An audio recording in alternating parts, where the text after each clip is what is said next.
Welcome back to the Self-Discovery Files. This episode, I want to tell you about a Tuesday that I had recently, okay? And then I want to tell you about what it taught me, or what it kind of solidified in me, because I think that it explains something that nobody understands about why pain hits the way it does. And I'm going to explain it to you in a way that you can understand and digest it. So this Tuesday, I woke up at 7 in the morning and lost something. It was someone that I had been talking to, someone that I actually liked, right? Who I was excited about, who was different from, I think, the people that I had interacted with before. Had me smiling at my phone like an idiot. Cut me off completely, blocked, gone, no conversation. 7 in the morning before I had actually really even opened my eyes. And it wasn't a super strong feeling, but I got this pit in my stomach. And then I checked my phone, and the other people I'd been trying to make plans with hadn't responded either. And I sat there on the edge of my bed with this one thought, and it was completely certain and completely clear. My options are gone. This is it. Everything's over. And I don't think that was solidified in my head, those words, but the feeling was that, right? And the thoughts about everything else depicted that. And I want to be honest about how real that felt, right? It didn't feel like I was overreacting. It felt like a fact, right? Like I had looked at my life clearly and seen the full truth of it, and that's what made it so heavy. But 15 hours later, I didn't care. And not because I forced myself not to, not because I talked myself out of it, or I found some perspective or told myself that she wasn't worth it. Nothing about her changed. Nothing about what happened changed. I never once sat down that day and did the work of getting over it. Something else changed. And for me, figuring out what it was one of the more useful things that I have ever worked out about my own mind. And I've experienced it multiple times, but I think that it finally solidified for me. And let me tell you what I actually did that day. It's almost stupid how ordinary it is, okay? That day, after everything that happened, okay, I went and I got a haircut. Okay, I talked to my barber, who's my guy. I told him what had happened, and he said, "Bro, that's ass," which is exactly what I needed to hear. While I was sitting in the chair, I texted a friend about a trip to Arizona I'd been wanting to plan. And then I went to work. And somewhere in there, I started talking to somebody else. I made plans. And by the end of the night, I had a trip half planned, a date set up, and I had gotten a fresh cut. And so all of that seemed super ordinary, but at some point in that evening, it hit me. I hadn't thought about her in hours. Now, nothing had been resolved. Okay, she was still gone, and if you'd asked me directly, do you wish that had gone differently, I would have said yes. The loss was completely intact. It hadn't shrunk by a single inch, right? Nothing about her changed. My own world just got bigger. And that's when I understood what had actually happened at 7 in the morning. And it wasn't that the loss was so enormous. It's that at 7 in the morning, my world was so small. Here's how I've come to think about it, and I want you to actually picture this with me, okay? Imagine you're looking through a pair of binoculars, and that's your whole field of view. Okay, that's everything you can see. That's your world right now in this moment. Now, imagine something lands on that lens, okay? A loss, something that hurt, a rejection, a fight, a text that you didn't want to get. It's a fixed size, okay? And it takes up however much space that it takes up, and it doesn't grow. If your field of view is wide, if there's a whole landscape in there, there's people and there's plans and things you're moving toward, that thing on the lens is one object among many, right? You see it, and it's annoying, and it's real, and it might hurt, but there's a whole world behind it, around it, and past it. Now let's take the opposite. Now shrink the view. Narrow it down until you're looking through a pinhole. Same object, exact same size, it hasn't changed at all, and now it's everything you can see. That's what happened to me at 7 in the morning. The loss was the same size at 7 a.m. as it was at 10 p.m. What was different was the size of the opening that I was looking through. The size of an emotion isn't about how big the thing is. It's about how small your world was when it landed.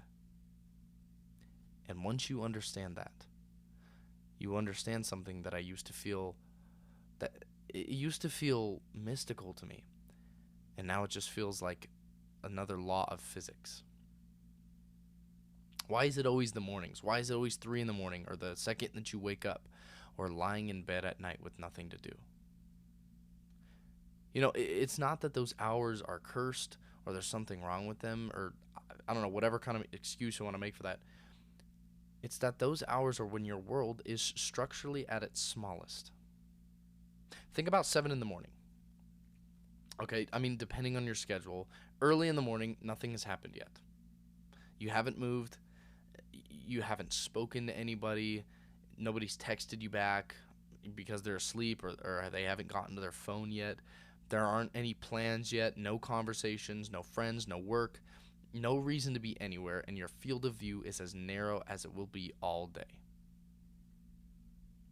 And that is the exact moment that your brain chooses to hand you a verdict on your entire life, right? That's when it starts looking at everything in your life and saying you have no options, nothing's working, this is what your life is, and you believe it. Because you're looking through this pinhole, and the pinhole is completely full of this one filter, this one lens, this one thing. So it looks like the truth. Your brain wasn't lying to you about the pain,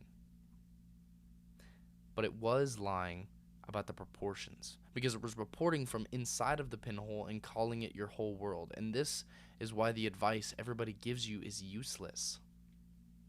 People tell you, don't let it get to you, right? Stop caring, she or he, or it wasn't worth it anyway.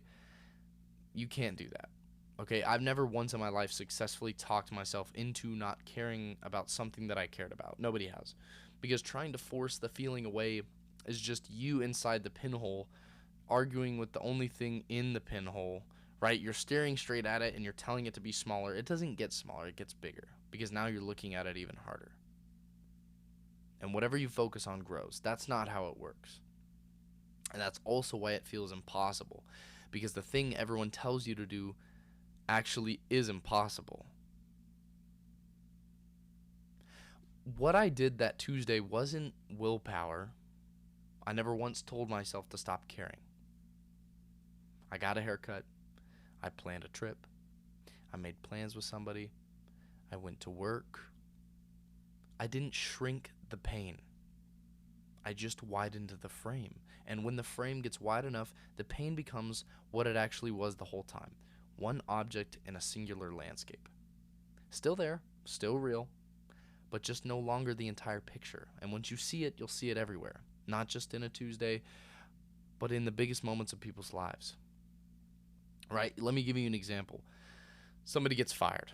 Okay, and in that first hour, sitting in the parking lot, world, narrowed down to nothing, they think my life is over. Fast forward 6 months, it's the best thing that ever happened to them. Okay, another one. Let's say somebody gets dumped, and that night, lying in the dark with nothing else in their frame, they're certain that they'll never find anybody. A year later, they can't even believe they were begging for that relationship.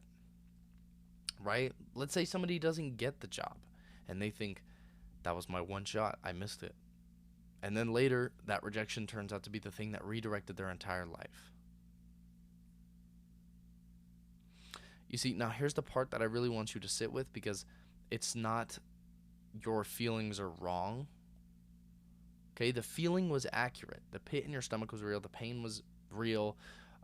It was real information about a real loss. Okay, the emotion was true, but the conclusion that your brain made was not.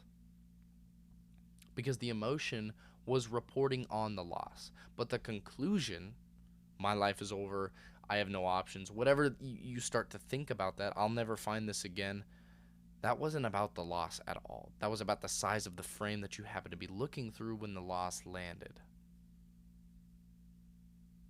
You see, your emotion tells you what happened, but it has absolutely no idea what happens next. And most people don't wreck their lives with their feelings. They wreck them by believing that today's feeling is the report on tomorrow. So what do you actually do at 7 in the morning with the pit in your stomach? Okay, not think positive or get perspective. You can't get perspective from inside the pinhole. That's the whole problem. Perspective isn't something that you think your way into. It's something that you build by putting more things in the frame. Okay, you expand. That's it. That's the whole move. You move your body. You go somewhere. You make a plan with somebody. You put one thing on the calendar. Okay, you do the small, the boring, the unglamorous thing that adds one more object to your field of view, and then another, and then another. And you're not doing it to feel better. That's super important, okay?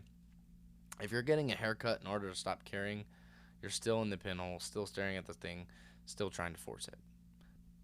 So you're not doing it to feel better. You're doing it because your world is too small right now and it needs to be bigger. Feeling better is not the goal. It's the byproduct. That's the thing I want you to take from this. You cannot make the pain smaller. You have never once succeeded at that, and you never will. But you can make the world around it bigger, and that does the same thing, except that actually works. The loss stays the same size it was, but your life grows around it until it's proportional, until it's one thing in a landscape instead of the whole horizon. So the next time that you wake up and something hurts and your brain hands you the freaking verdict, the sentence, this is over, this is what your life is, whatever, I want you to ask one question before you believe it.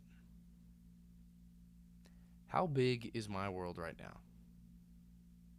Because if it's early in the morning or late at night and nothing's happened yet, or no one's there and it's quiet and nobody's answering you, or you haven't moved from that bed, or you're still in that bed, and then you're not looking at your life. You're looking through a pinhole at the one thing that's in it. So don't argue with what's in the frame. Go widen the frame. Go put something in it. And then look again tonight. I promise you it's going to look different. And it's not because anything changed out there. It's because you finally gave yourself something else to see. So, thank you for listening to episode 39 of the Self-Discovery Files. If you haven't followed me, follow me on Instagram and TikTok at @TheDylanPhipps. If you haven't followed the podcast on whatever platform you're on, follow me. You'll get updates every single Monday at 12 Eastern when I upload a new episode. And I'll see you next week for episode 40.